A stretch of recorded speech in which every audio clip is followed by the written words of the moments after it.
Welcome back na naman dito sa akin channel. Panibagong araw, panibagong video na naman tayo ngayon. May ibabahagi na naman ako sa inyo ngayon na ritual. Ito'y simpleng gabay at simpleng pamamaraan at ito ay makakatulong sa inyo.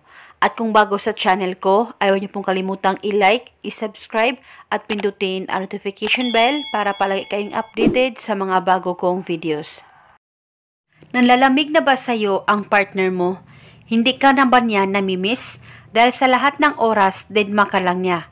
At halos ay hindi na kayo nag-uusap na dalawa dahil hindi ka na niya tinatawagan pa. Gusto mo ba na manumbalik ang nararamdaman niya sa'yo at ikaw ay mamimiss niya ng husto? At gusto mo rin ba na siya ay maging atat at sabik sa'yo kahit gaano pa kayo kalayo sa isa't isa? Kaya gawin mo lamang itong ritual na ituturo ko sa inyo. Ito'y napakasimple at napaka-epektibong ritual.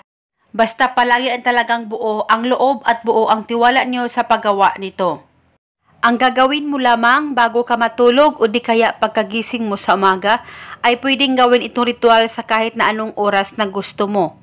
Una, umupo ka lang saglit, mag-focus ka, mag-concentrate, pagkaisipin mo ang target, isipin mo siya ng maigi at ipikit ang mga mata mo at pagkatapos ay banggitin mo ang mga salitang ito.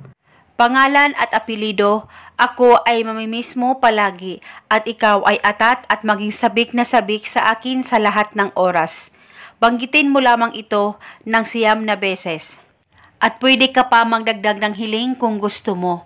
At natapos na po natin ang ritual. Pagkatapos ng ritual na ito, naku, mamangha ka talaga sa maging resulta nito. Basta palagi lang talagang magtiwala at gawin itong ritual hanggang kailan mo gusto sa kahit na anong oras na gusto mo.